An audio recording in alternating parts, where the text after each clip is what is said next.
alongside my broadcast partner and co-host, Rob Scott. And we are at that time on this Wednesday, the 24th of May, 2017. Memorial Day weekend is among us. It's upon us. We've got the inaugural Atlantic City Boxing Hall of Fame weekend. We've been talking about it for the past 4 months.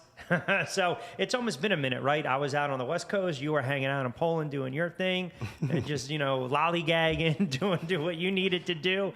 But the weekend's here. First and foremost, it's good to be back in the saddle with you. And we've got a ton of stuff to cram into 60 minutes. Oh, yeah, no doubt. As far as the induction weekend goes, it's kind of like a fight itself.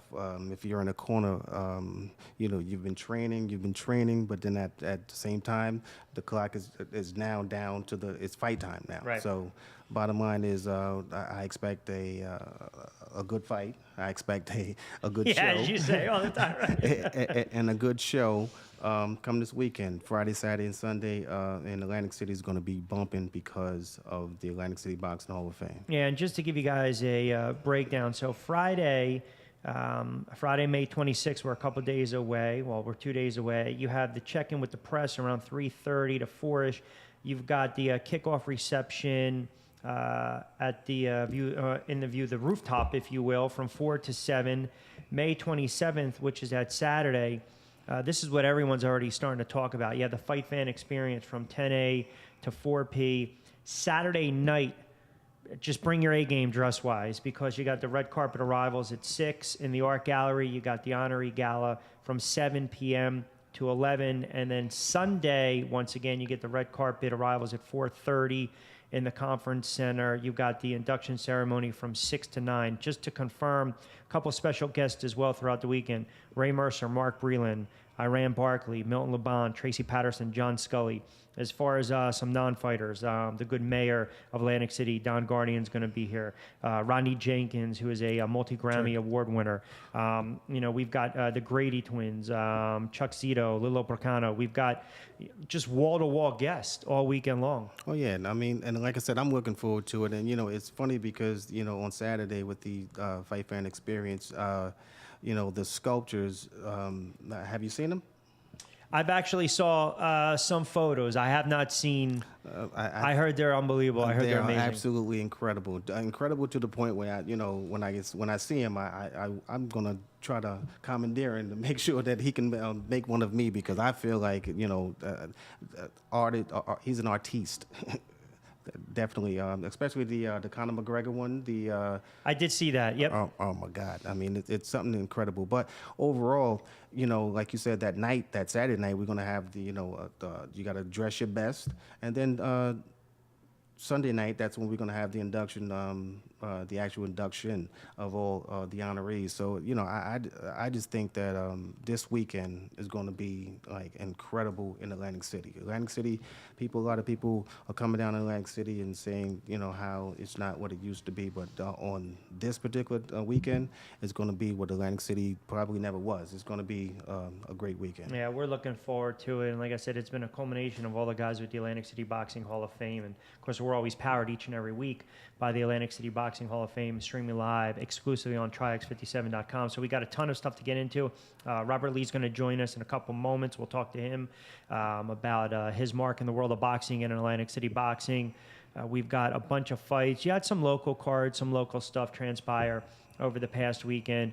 You had the just ugly incident in the Andre Durrell fight, which we'll certainly get your thoughts on that. But as far as the weekend itself, I think it's really for, not only is it for the boxers, it's for the inductees, paying homage to them, tribute to them, but it's also for some of the fans that have really been starved over the last several years to have, well, I should say for a long time, to have an opportunity to experience something like this. We see that Box Fan Expo, we see it in Canada, we see it in Europe, we see it out west, we see it down in Florida, we see it in Los Angeles, we see it all over the place. So you get that fight fan experience where you're going to be able to sit down and watch some old fights, maybe commentate, check out some of the artwork, mingle, meet and greets, and I think it's really good, and I think it helps those younger fans who might not be hardcore boxing fans, but they get a little taste of it.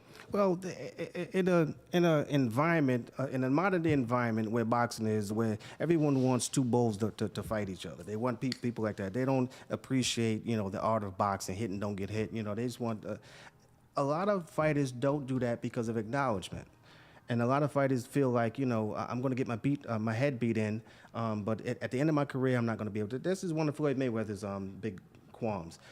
At the end of my career, am I going to be able to speak to my kids? Am I going to be able to, basically live my life? You can have money, but am I going to be able to live my life? There are a lot of fighters that I know personally that, have fought their hearts out to become champions, and they not only did they fight their hearts out to become champions, but they also fought their hearts out for you. Yes. And by them fighting their hearts out for you, it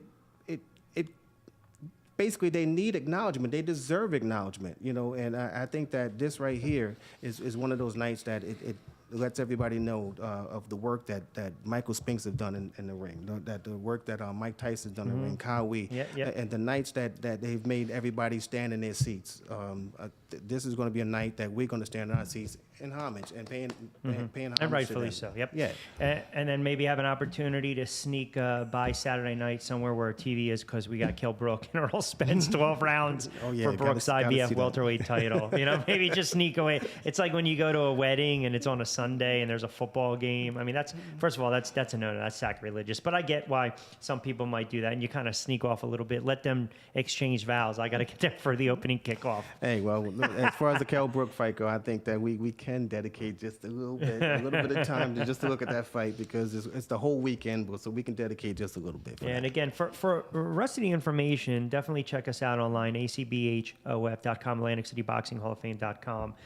You've got just so much information. I know tickets are going very fast and furious. Rooms are booking up. We're not trying to oversell you on this. We're not the motivated sellers, if you will, but it's you have to be a motivated buyer in this regard, because if you have an opportunity, if you miss out on this, you're going to be kicking yourself. You're going to be kicking yourself, because it's going to be a great weekend. All right, quickie time out. We'll come back on the other side. Our guest will join us, Robert Lee. We'll talk a little boxing with him as well. We'll take you up to 8 o'clock, straight up, just getting warmed up. It's 10 past 7 o'clock hour Eastern time, alongside Rob Scott. I'm Rich Quinones. This is Double Jab Boxing Podcast, powered by the Atlantic City Boxing Hall of Fame, and coming at you on TriX57.com.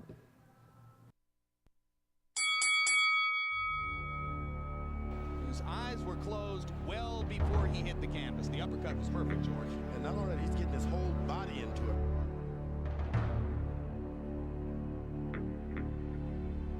It's Tyson all the way here in round number one. Vicious shots to the body.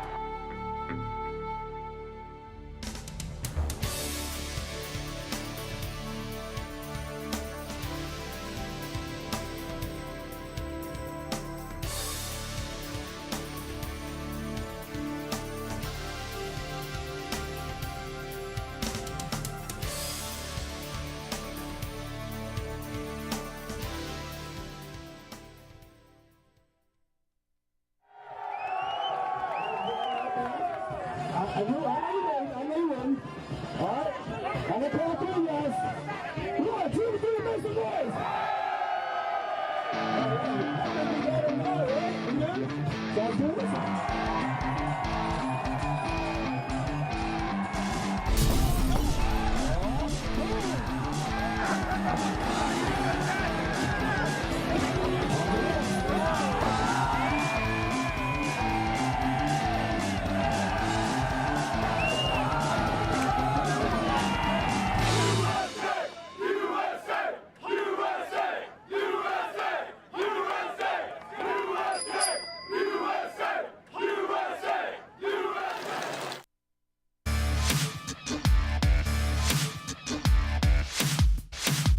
All right, welcome back, everyone, inside the TriX57.com studios, and of course, streaming live on TriX57.com. This is Double Jab Boxing Podcast, powered by the Atlantic City Boxing Hall of Fame, alongside Rob Scott. I'm Rich Quinones. We talked about the Brooks Spence fight, coincidentally enough.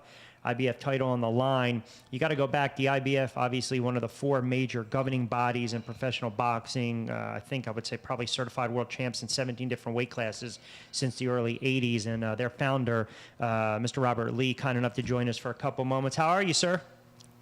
Fine. How are you? We're doing well. We appreciate a couple moments. And Rich Quinones here alongside Rob Scott. And, first question for me is, when you look at all these titles over the years with the IBF, how about having those opportunities and some of those titles in Atlantic City's backyard? Talk a little bit about that. Well, we were founded in Atlantic City on April 26, 1983. And then we started to do a lot of boxing in Atlantic City, and one of the guys that really helped us along a lot was Frank Yell, who is also an inductee into the Hall of Fame, and also Freddie Pacheco.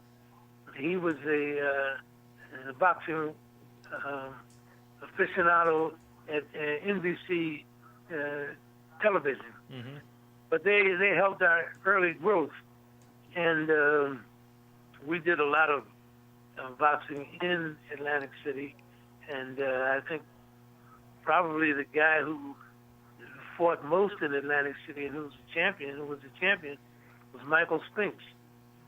But we started, I was the deputy commissioner, and we started boxing in Atlantic City at the Steel Pier, which was owned by Resorts.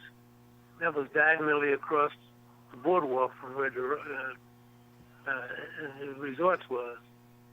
But it continued to grow, and we then began to have championship boxing in Resorts International, and then secondarily it was Caesars. But the first championship fight that we had was Matthew Saad Muhammad fighting John Conte for the WBC light heavyweight title. And then it ended in controversy, and they came back and they fought again about 4 or 5 months later. But I'm sorry, you were going to say something? No. You can finish. Go ahead. Okay. But then more and more promoters started to gravitate toward Atlantic City because they found it a lot easier to travel from all points to Atlantic City rather than fly all the way to Las Vegas and have to stay there 2 or 3 days. But the television people also found it very attractive because they only had to ride from New York City down the Turnpike, down the Parkway, and right in Atlantic City, and they could turn around and go back home that same night. But it became very attractive for boxing, and Jersey Joe Walcott, who was the commissioner at the time and I was his deputy, did an awful lot toward trying to get these promoters to come into Atlantic City and to put fights in New Jersey. So Atlantic City became the crown jewel of the East Coast, and we were very proud of what we were able to do. Well, Bob, this is Rob Scott. When talking about Atlantic City boxing, and not only Atlantic City boxing, like you said, also East Coast boxing, there are a lot of people who've had a lot of opportunities. As a matter of fact, on this very show, we had Larry Hazard on here a few weeks ago, and he credited you with giving him his start. There are a lot of people who've actually benefited off of you, and it's almost like even though you're a male, you've actually given birth to the careers of a lot of people in boxing, per se, whatever. How does that make you feel as far as your impact on boxing, as far as making people, or like I said, building people from ground up? Like I said, Larry Hazard said that you were the one that actually helped him out and gave him his chance. And you've given, and without you even knowing, you've given a lot of people chances, including myself. And I won't go into that, but including myself. But but you have given a lot of people opportunities. How does that make you feel? Well, it makes me feel good. It's just like a father seeing his son and his daughter grow up little by little, and then they finally reach the pinnacle of success. So it makes me feel good that I was able to be in the position to do those things for people. You know, and I'd say I was blessed by the Almighty, because I thank Him for putting me in that position and using me to help some of these young guys get a start. A lot of these guys, as you know, Rob, may never have seen the light of day had it not been for me trying to help these guys along. I knew what problems they had, and I tried to be a catalyst for helping them to do better.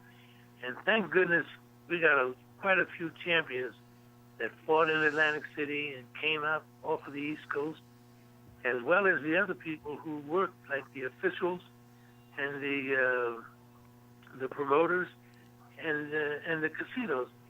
Everybody benefited by what we did, and I'm pleased that that's happened. You know. Now, correct me if I'm wrong. You had to go back before the IBF, but did you also hold the helm, the old USBA, United States Boxing Association? You were president, correct? And then was it '83 that you guys eventually added?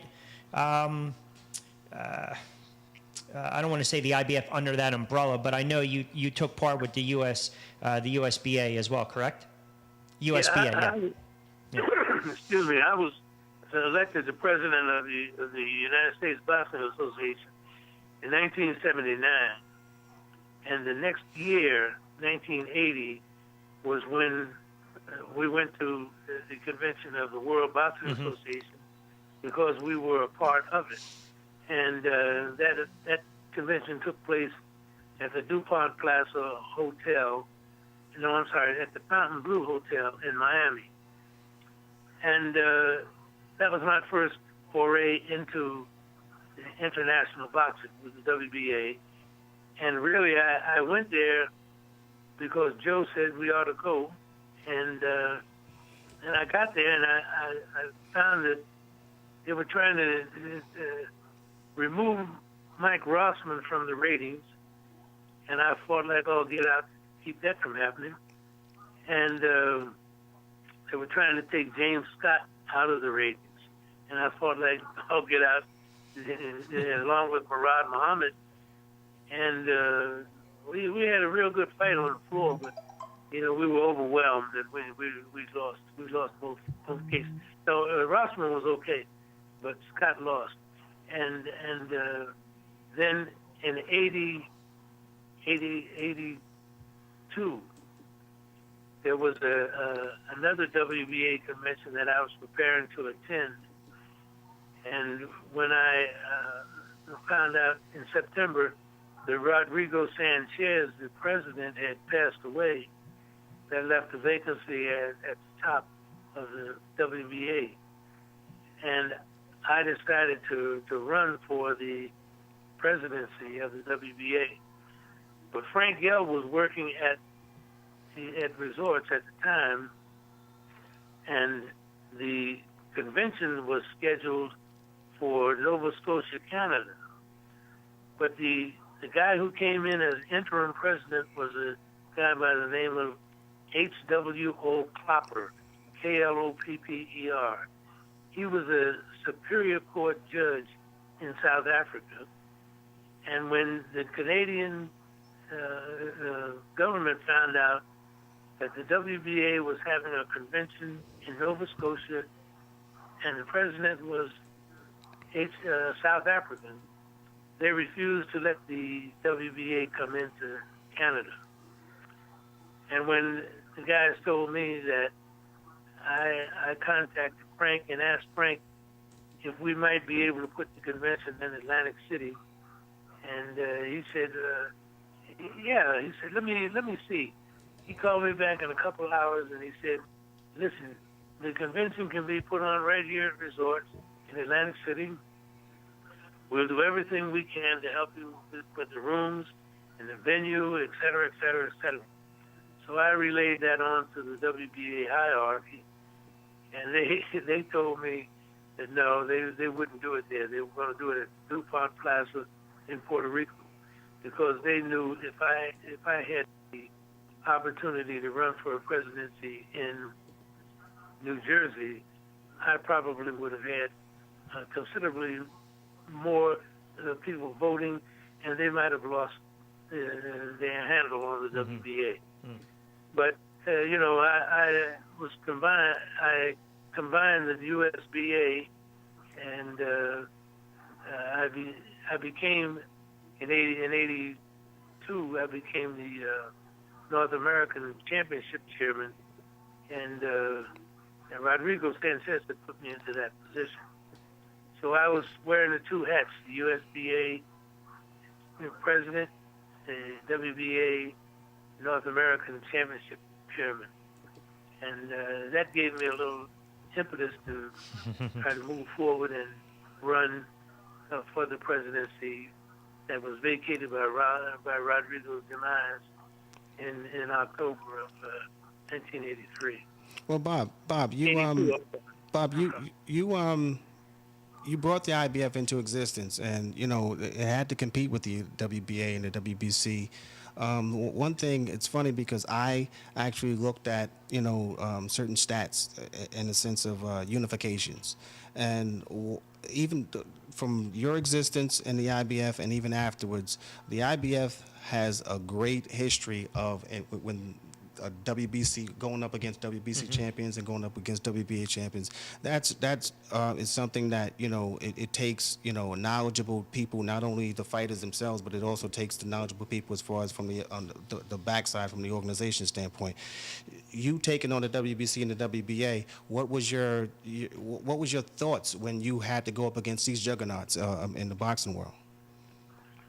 Well, my thought was that I've seen firsthand how some of these young fighters in both organizations had aspired to move up the ladder to get a championship bout, and they ran into stone walls.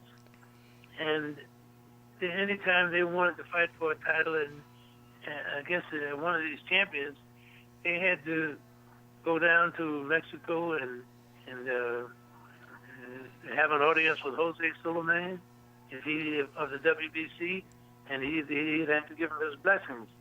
Or they had to go to Venezuela or Panama, where Mandrick Lindez was preceded from Venezuela, preceded Rodrigo Sanchez. But they had to go down there, and they had to beg and grovel and ask for an opportunity to fight. But I made it a promise to myself that these guys were gladiators. They got into the ring, and the only way they could defend themselves was with their two hands or movement, or the referee was the only one that could help.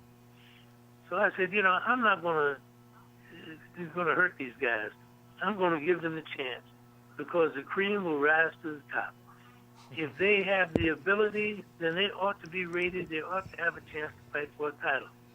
But if they can't get it from one of these other organizations that were already in existence, we would start our own organization, and we would give them that chance.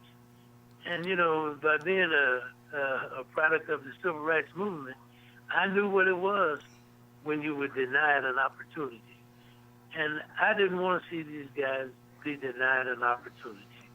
So that's what pushed me to do what I did and to work at it countless hours, because nobody knows how difficult it is to initiate a world sanctioning body.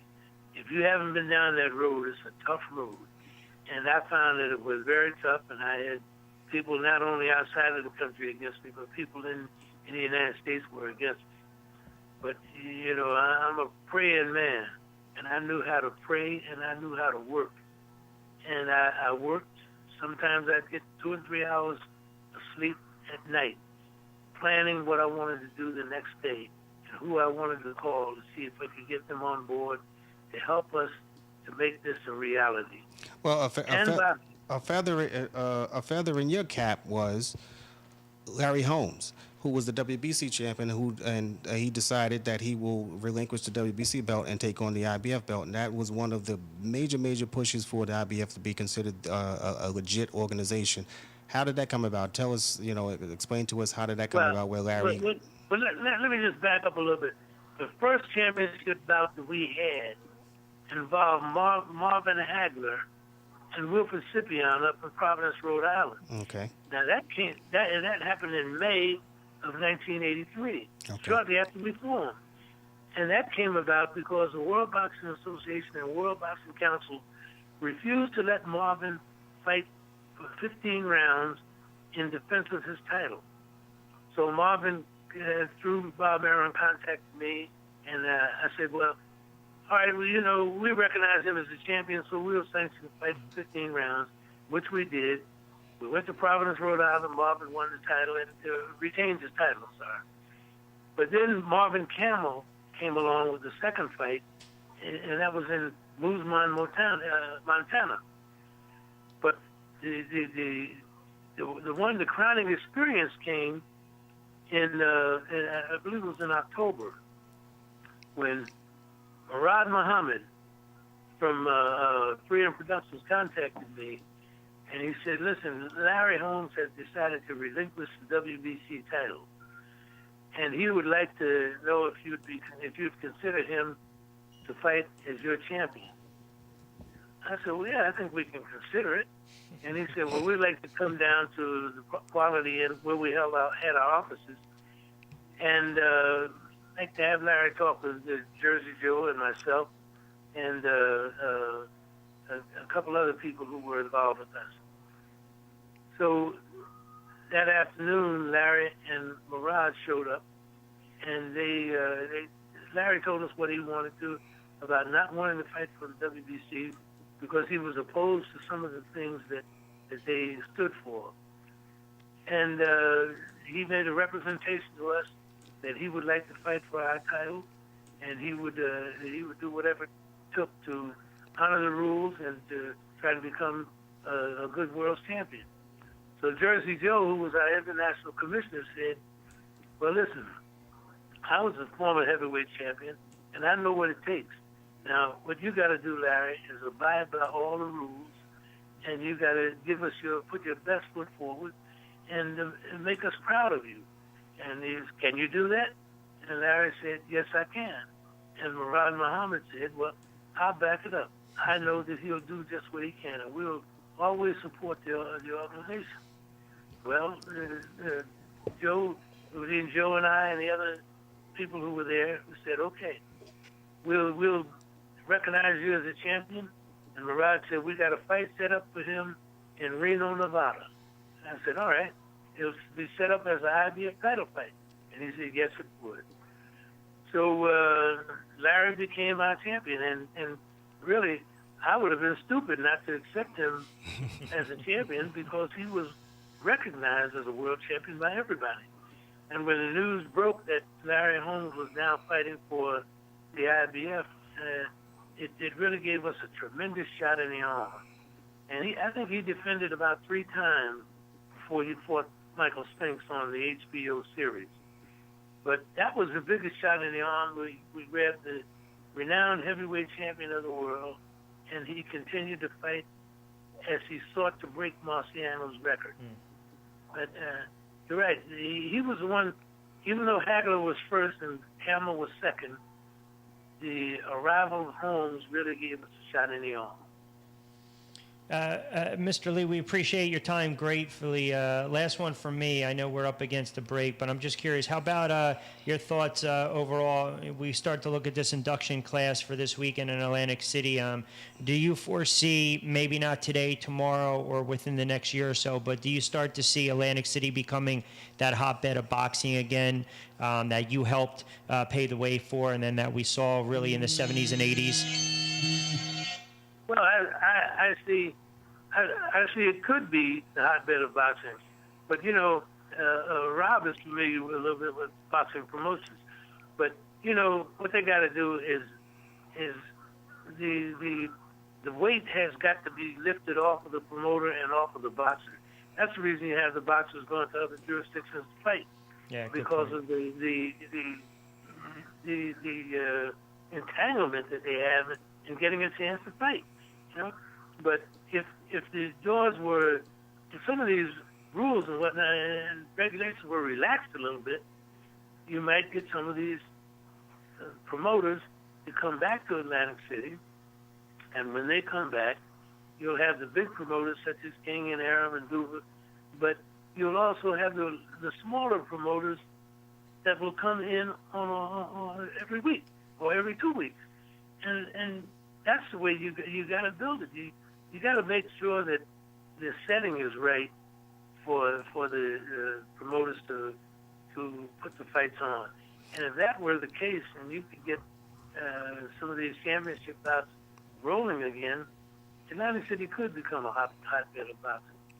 But, you know, it's got to be a two-way street. When I started, we worked at it very hard. And we had the support of Frank Yell, who was really supportive of everything. And we had the support of some of the networks, and we had support of the promoters.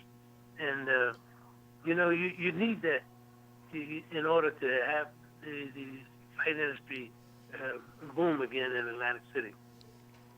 What's your take as far as boxing as a whole? I mean, in the last few years, you know, especially with the emergence of MMA, a lot of people, you know, they like to say that boxing is on the demise and boxing is not, you know, the mainstream anymore. And you know, it has fallen a bit. What would you do in order to bring boxing as a whole back up to the front pages of the sports pages? Well, I think, you know, I prided myself as being one of the guys who were a voice for boxing, but you don't seem to have that anymore. Now, the only ones who can be a voice for boxing is a champion such as who has a lot of charisma, and he gets two or three of these guys together and say, hey, let's try to make Atlantic City the showplace for boxing again. And if you get the help of the casinos and the help of the networks, you can start to do that. But you have to have the someone touting the sport. Now, you and I know that UFC and boxing, they're just as different as night and day. Yep. But you know, the professional boxer has to train harder and longer and fight longer rounds than these guys in the UFC, this mixed martial arts. But people like both of them, but they would like boxing, I think, a lot better if you had more activity.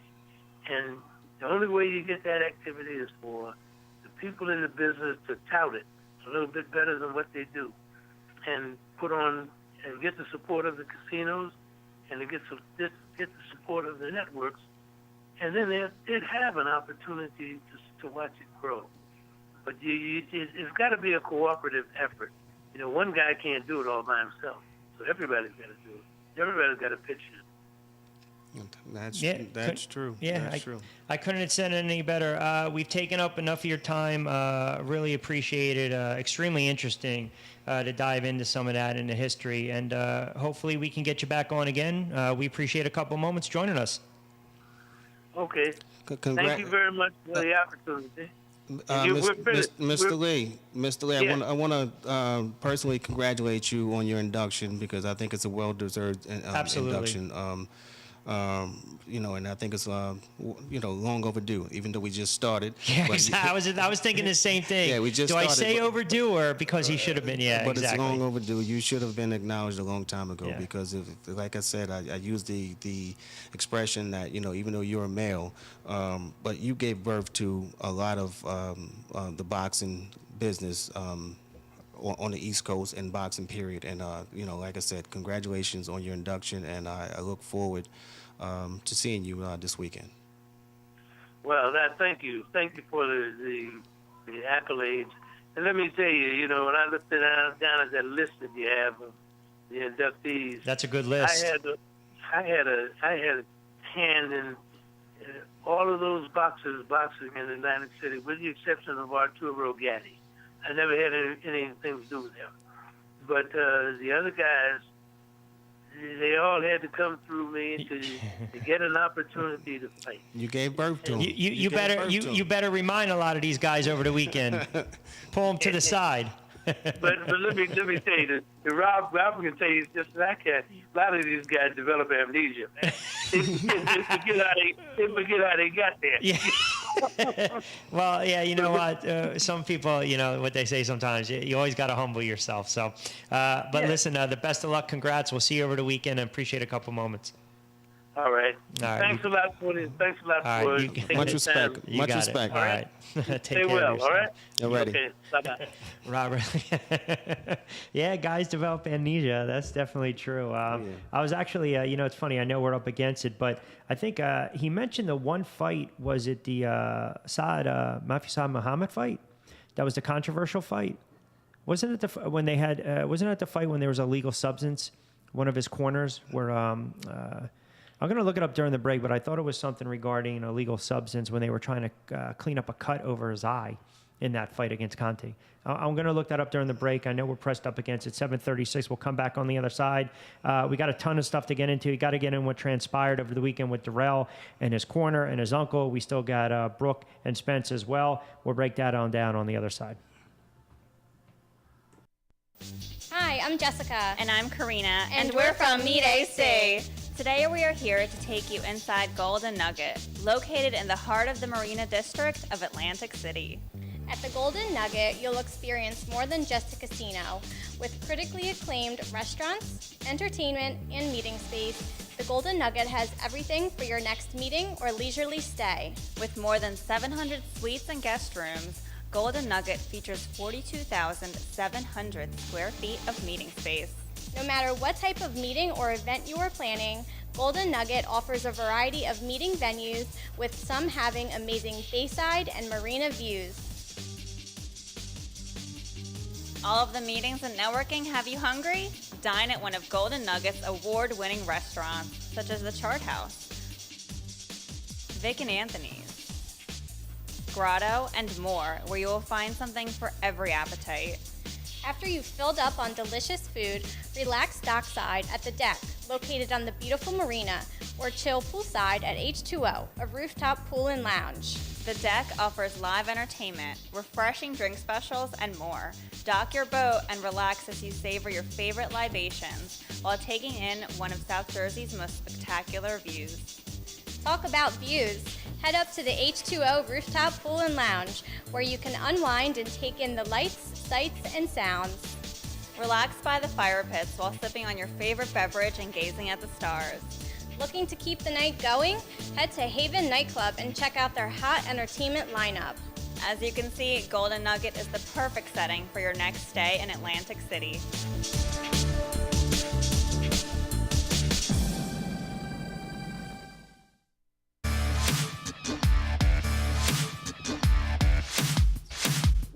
All right, 7:38 on a Wednesday. Rich Quinones alongside Rob Scott. Again, it's a Wednesday edition of Double Jab Boxing Podcast, powered by the Atlantic City Boxing Hall of Fame, and of course, each and every week exclusively on TriX57.com. So definitely visit them. Keep them locked in. TriX57.com. Wonderful streaming and video service throughout Atlantic City. Good stuff from Mr. Lee. You know, let's get into the nonsense first that transpired over the weekend during the Andre Darrell Jose Uzcategui fight, where I know everyone's talking about it and everyone has seen it by now, where Jose, after the bell, connected with a combination in motion, floors Darrell. Bill Clancy, the referee, goes over, does a good job checking on the fighter, where he dropped the ball, is telling the fighter right there, hey, in so many words, it's okay, we're going to DQ your opponent. So there's no incentive for Andre to try to get back up. And he wasn't going to be able to fight. But after that, to then have the nonsense with Darrell's trainer and his uncle, Leon Lawson Jr., to sucker punch Jose like that. First of all, that's Bush League all around. I know he got suspended by the WBC, I believe. I know there are warrants out for his arrest as well. Well, the ABC itself is trying to make it a broad ban, where it's not just banned from WBC fights, but they're trying to ban them from boxing. It's horrible. You cannot allow. You know this. You cannot ever allow that. Now, let me ask you something. It just amazes me, the goofballs that are defending his actions, where my counter to you goofballs out there, you knuckleheads defending his actions, are pretty much this. What if that's your fighter? And for the boxers who are defending him, what if that's you that gets cracked like that? You know, I'd start thinking about what we've been talking about for weeks now, and that is the WBC rule, where they're trying to ban a father the fathers from working being the in corners. Now, what are they going to do? They're going to be forced to, if this keeps going on, they're going to be forced to broaden that and say, what, you're not going to have a relative in the corner? Let me ask you something. Do you put any stock in the fact that this happened to Darrell or before, or it was just a guy had a momentary lapse of judgment, decided to take matters in his own hands because he was frustrated? And by the way, no one ever talks about this too. Darrell's losing that fight. He was losing on that fight on all 3 scorecards. Well, from my vantage point, when I looked at the fight, because I was doing my own thing elsewhere. When I looked at the fight and I looked at the replay, Darrell, even though he looked he was on his knees, but he's talking to people ringside, and it didn't look like it was like an incredible blow to stop the fight, and that's just from my vantage point now. But working as an official, I don't second guess. No, you can't. I don't second guess other officials. Well, I was going to say you can't. I don't mean to cut you off. You can't second guess if a fighter. It's hard to speculate if a fighter is truly hurt or not. That's where I was going with it. So the rule basically is this. It's at the referee's discretion. Yes. The referee, if he thought that it was a flagrant foul, then he can disqualify. Warned earlier in the fight. Yeah. Well, again, I think Paulo Malignaggi said it best. It's funny that he kept saying how I told him, but the dude don't speak. He doesn't speak English. He's from Venezuela. English. He speaks Spanish. Yep. So you're sitting up here and you're telling him, okay, the end of the round, as if like he understands what you're talking about. And from my vantage point, the punch didn't look like it was a punch that he wanted to. It wasn't egregious. It's not like bell stops 1, 2, 3, 4, 5 crack. I didn't see that. I saw an unfortunate incident. And I remember, too, this happened years ago, 2001, a heavyweight fight. James Butler, I believe it was, got sucker punched by... No, but that was... I know, but it got sucker punched by Richard. He still got suckered punched. The thought of your corner, you get to DQ, you get to win. See, I don't like the fact that Clancy turned around and already came out and was so decisive by saying, I'm going to DQ your... You don't need to say that to the fighter. If you get up, make sure he's fine, then go to commission and say, you know what, this is what I'm going to do. I'm going to DQ him. Well, again, I don't want to second guess an official's opinion. All I can do is just say what I would have done. And, and it's funny because, while I was in Poland working a fight, we actually watched the fight with, other officials. And a lot of the officials said that they actually probably wouldn't have disqualified him because they didn't think that it was a flagrant foul. And like I said, the rule basically is that, if it's a flagrant foul, then the referee, it's at the referee's discretion to, and that's his discretion as to determine whether it was flagrant or whether it was just accidental. Obviously, he thought that it was flagrant, so he can disqualify him. But if he thought that it was accidental, then he could give Darrell time to recover. And if Darrell, but the thing is, the doctor said that Darrell couldn't finish. So it was a doctor who said that Darrell couldn't finish. Even though the doctor can't stop the fight, it's the referee just stopping the fight. But he's taking the advice of the doctor. So by him saying that the fight couldn't go on, I'm thinking that there's a good chance that he could have made it go to the scorecards. That's another thing that was where that's what I'm saying. He was so adamant with his decision, saying there's a DQ where if the fighter can't continue, it goes to the scorecards after X amount of rounds. And this was late in the fight after the 5th round, I believe. Right, after the fourth round, it'll go to the scorecards. Thank you. So, and he was well ahead. Yeah. Well, I'm sorry, he was ahead. Jose was ahead, according to several of the scorecards. That's what makes it a little more interesting. But still, there's no justification for the aftermath. I just feel like, quite honestly, and it's like he took it to the streets. And my thing is, we're in a boxing ring. If you have that much animosity or whatever, then wait until you get outside or whatever, and then do it out there. But also, he sucker punched him. You know what I mean? It was like he wasn't even looking for that punch to come or whatever. That's the no matter what, who was supporting it or what have you, it was a sucker punch, and it was sheer cowardice. Yep. From my vantage point, I just don't think that's a thing that we're all professionals. Yep. And boxers fight. That's where the fight should have happened. Once that bell rang, there should have been no more fight. All right, you got Brooke and Earl Spence Jr. For Brooks' IBF welterweight title. That'll be Saturday Showtime, Sheffield, England. You look over the years, U.S. fighters having to go overseas to fight. They might be the better fighter. It doesn't always pan out. Bernard Hopkins said this years ago, you go in someone's backyard, you're basically giving up a couple rounds. You got two, I think, extremely technically sound fighters, boxers, guys that can box, guys that can fight, guys that have a little pop. To me, this is a tough fight to handicap because everyone thinks, I think right away they're looking for Earl Spence Jr. to be that next, quote, breakout star, right? And we look at the welterweight division. It is a stacked division regardless. But how do you handicap this fight? Well, I think you and I are probably the only ones that because, I look at other podcasts, and I think you and I are the only ones that say that it can go either way. I think there are a lot of people who feel that, they're thinking that Earl Spence is the heir apparent, but we know over the years, there are so many people that have been the quote-unquote heir apparent, but the reality was, the heir is not so apparent. You know what I mean? But he is a fighter that I feel like he is the future. He is one of the guys that are going to be in the future of boxing. It's his fight to lose to a certain degree, because if he starts believing his press clippings, I think that's one thing that's going to really shut him down, because Kell Brooks is a good fighter, and if he doesn't feel that Kell Brooks is a good fighter, or if he feels he's head and shoulders above Kell Brooks, guess what? Kell Brooks is going to win that fight. I wrote a couple down. I put them in my notes for tonight as far as, when you talk about that U.S. fight fraternity that has that, I don't want to say that confidence or the superiority complex. Going in North America to the UK, you go to Jim Watt versus Howard Davis Jr. back in 1980. I documented that one. Nigel Benn versus Jerome McClellan. McClellan. McClellan. Yeah. One of the most recent ones, Calzaghe, I documented against Jeff Lacey back in 2006 in Manchester. I had a couple more in there, which again, the point is Boutte against Froch. The point is, you can always be that rising star, and you go in someone's backyard. It doesn't always translate that you're going to get the easy win. I mean, for Spence to go in there and think he's going to bring him down in 6, I think you're kind of doing Brooke a disservice. He's a hell of a fighter. Well, I don't think some of the fights that you just mentioned.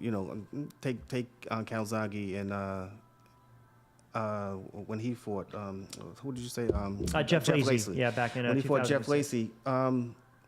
I don't think that anybody ever said Jeff Lacey was a tough fighter. He was a heavy favorite. But Jeff Lacey wasn't a pound for pound. No, I know what you're saying. Kell Brook is somebody that people are putting on a pedestal to the point where he's going to be, and he is. He's going to be one of the future fighters. The only thing that's going to stop him is Kell Brook this weekend, because Kell Brook has the ability. You're talking about Earl Spence before, pound for pound. Yeah, Earl Spence. Yes. Earl Okay. Spence is going to be. I'm sorry. Earl Spence is a pound for pounder. Right. Where that's the difference between him and Lacey. And when you're going over to, like you said, you're going over to somebody else's backyard, you're going to have to come with not only guts, which is what Lacey had, but skills is what Spence has. And I think that Spence brings a lot to the table, but I think it's dismissive, and I think it's disrespectful, and I think it's rather stupid to think that he's going to run through You Kell think Brook. Brook is his toughest opponent to date? Oh yeah, Kell Brook is. Yeah. If you sleep on him, you're gonna go to sleep. And that's the bottom line. But I think that, you know, I've seen so many corners, and I've seen so many corners give advice and you know, patting somebody on the back and pushing them forward and thinking and telling them, oh, you're gonna do this, you're gonna do that. Sometimes I've seen people do that. Corners do that, and I think that was like, oh my God, why are you gassing this guy's head like that? But at the same time, he is a good fighter, and you know, and bottom line is like how we spoke about. Well, it's all, remember too, it's how you react to the hype too, because everyone's already putting him on that. I'm a huge Earl Spence Jr. fan. Everyone you mentioned, you go from the Lampleys to the Floyd Mayweather Jr. Everyone's starting to say down the road he's going to be the future pound for pound champ. So there's a fanfare, there's an expectation backed not only by talent but the hype for him to go in, do the job this weekend, and continue. But that's my point. If people, I just hope that people are telling you, you know, you can win this fight, and you're going to win this fight because you have the ability and you have the guts, and you know, that's from a better angle as opposed to say you're going to run through this guy. Right. You know what I mean? And I don't think that I think that would be detrimental to Spence's chances of winning that night. I know we got to hit our last break. I think they're saying that because he's starting to rip through his competition leading up to this point. But nonetheless, styles make fights, and it should be a heck of a one on Saturday night. All right, a couple minutes to play. We'll take our last time out of the evening. We'll come back. We'll wrap everything up. We'll give you a little more information on what you need to know this weekend as well. Rob Scott, I'm Rich Quinones. We'll take you up to 8 o'clock straight up. Another Wednesday edition of Double Jab Boxing Podcast powered by the Atlantic City Boxing Hall of Fame. And, of course, coming at you exclusively live on TriX57.com. At Boardwalk Hall in Atlantic City, New Jersey. There we go. I don't think you get up forever. And now, ladies and gentlemen, from Atlantic City's Convention Hall. Morrison is gone. We interrupt our program to bring you this important message. I'd like to appreciate everybody for coming out and viewing the movie. All my great fights that I had at Atlantic City are just so memorable to me. The 91-second Spinks fight, the Larry Holmes fight, and an array of other great legendary fights that I participated in Atlantic City. And I'm just looking very much forward to when the show's over at MGM Grand to come down there in Atlantic City in the Hall of Fame and receive my honors. Thank you very much, everybody. Dark Child for life. I don't think you get up forever.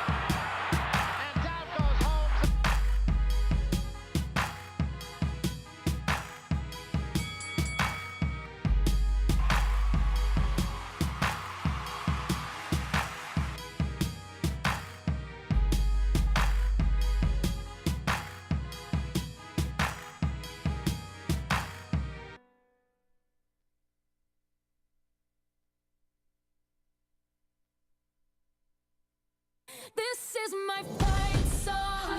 Take back my life song. Prove I'm alright song.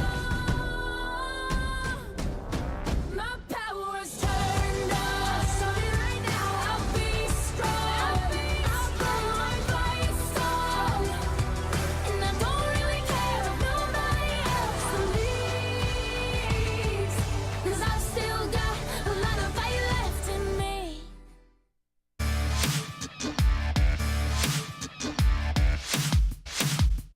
All right, 7:53, a couple minutes before we get out of here. Don't forget a Wednesday edition of Double Jab Boxing Podcast is always powered by the Atlantic City Boxing Hall of Fame and, of course, streaming live on TriX57.com. Do not forget inaugural weekend, Atlantic City Boxing Hall of Fame, the induction ceremony, Tyson, Spinks, Gotti, Johnson, Kwawi, Holmes. Those are just to name a few. The list just goes on and on and on. There's those that are not fighters but still part of the world of boxing, the L-Bombs, the Bontempos, the Russell Peltz, the Lees, the Hazard, the Smokers, those guys, the Duvas. I mean, like I said, the Don Kings. It's a who's who of boxing, and a lot of these promoters, managers, broadcasters, fighters, they've all cut their teeth somewhere along the way right in our backyard in Atlantic City. Oh, man. And I think that that's one of the reasons why we're going to have a big turnout, because they know of what they've done. And, one thing with me is I feel like, fighters who've made their mark, who've spilled their guts, their blood and their guts for us.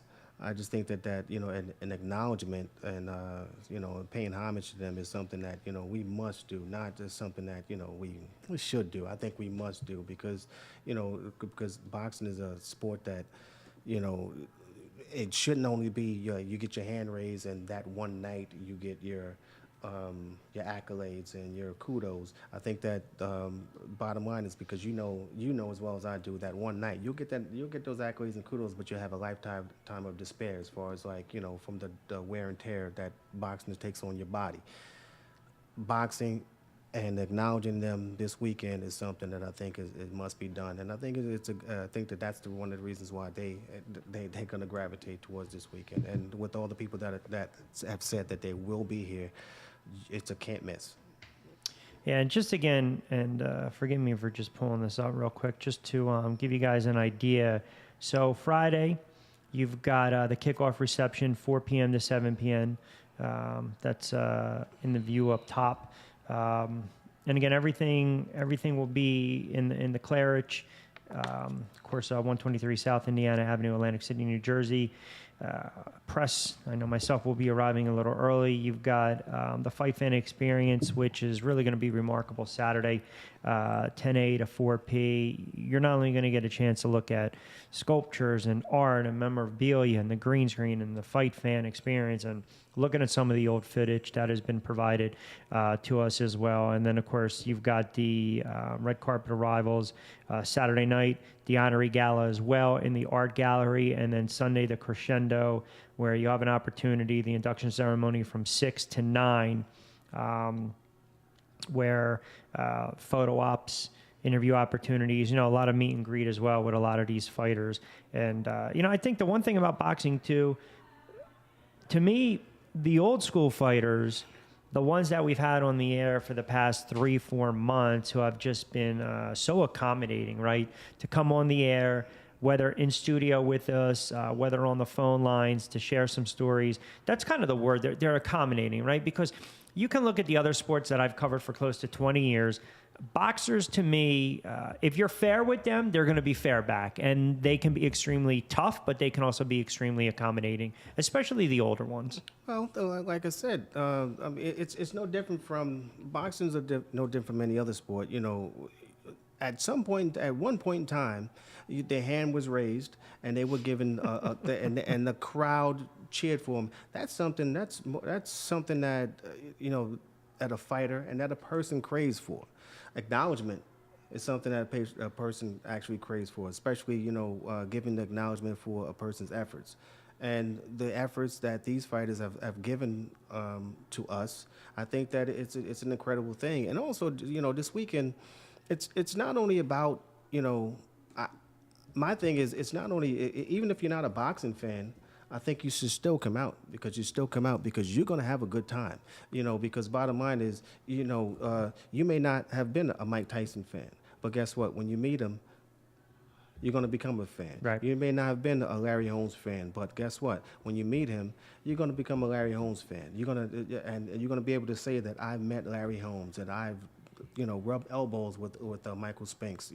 Those guys have contributed so much, not only to the sport, but just to sports in general. Yeah.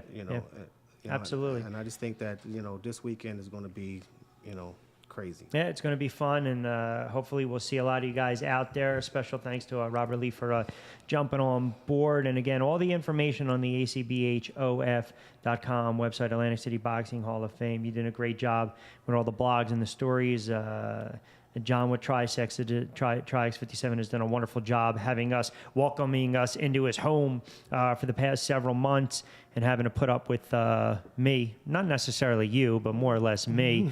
And then, of course, Ray McCline does a great job with the Atlantic City Boxing Hall of Fame, and that all the Atlantic City Boxing Hall of Fame family, the work, now they're going to, the work they put in, the blood, sweat, tears, now they're going to have a chance to enjoy it. And, of course, reap the rewards of the fruits of their labor and whatnot. So it's been a heck of a ride for the last several months doing Double Job Boxing Podcast. We're not going anywhere. It's just we call it a little timeout, a little break. But I know we will run into each other in a day or two.